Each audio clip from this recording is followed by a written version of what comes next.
আলহামদুলিল্লাহ والصلاة والسلام على رسول الله وعلى آله وصحبه ومن والاه ما بعد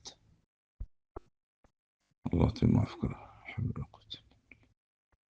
মানে আল্লাহকে সেজদা করা, আল্লাহর জন্য সেজদা করা, এটা কি পার্থক্য হলো? এটা শব্দের পার্থক্য। এটাকে আরবিতে বলা হলো মুশাহাতা বিল ইসতিলাহ। পরিভাষাতে কোনো ব্যবধান নেই, উদ্দেশ্য যদি এক হয়। কেউ যদি বলে আল্লাহকে সেজদা করছি, কেউ যদি বলে আল্লাহর জন্য সেজদা করছি,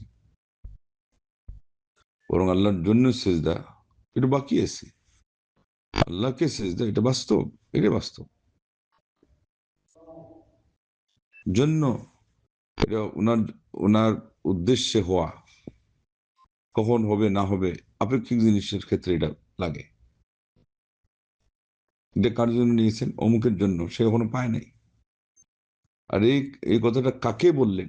তার মানে যেটা বলা একেবারে বাস্তব, ওইটাকে কাকে বলা হয়? তাকে। আল্লাহকে সেজদা মানে আল্লাহর জন্য যে সেজদাটা হওয়ার কথা ওইটা বাস্তবে হচ্ছে।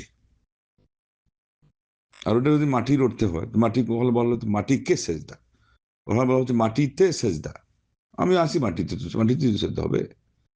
আমার অবস্থার থেকে আমি বলতেছি যে আমি এখানে সেজদা করছি, কিন্তু যার জন্য সেজদাটা হচ্ছে তিনি হলেন আল্লাহ, তো তাকে বলা যাবে না? আল্লাহকে ভালোবাসা, তাহলে আল্লাহকে ভালোবাসা ওখানে আরেকটা শিরক বের করা যায়। লা হাওলা ওয়ালা কুওয়াতা ইল্লা বিল্লাহ, লা হাওলা। বাংলা বুঝে না আরবি বুঝে, কোনটা যাবে? এই কিছু লোক বলে না যে মানুষের পণ্ডিত বেশি হওয়ার পরে মানুষ যখন বেশি ভাপ্পা মারে তখন আলিম পাগল হয়ে যায়, আর টাকা বেশি হলে সাধারণ মানুষ পাগল হয়ে যায়। ওই এদের এই ঘটনা ঘটছে কয়েকজনের। লা হাওলা ওয়ালা কুওয়াতা ইল্লা বিল্লাহ, লা হাওলা। আমি দেখছি কয়েকদিন আগে যে প্রশ্ন করছিলেন এই প্রশ্ন, কোথায় একটা কোথায় নিয়ে চলে গেছি।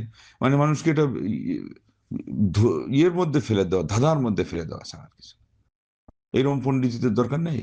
আল্লাহকে যে এরকম পণ্ডিত থেকে আশ্রয় চাওয়া দরকার বলে দিন, সরাসরি কার সুযোগ থেকে বলার। আস্তাগফিরুল্লাহ, আস্তাগফিরুল্লাহ।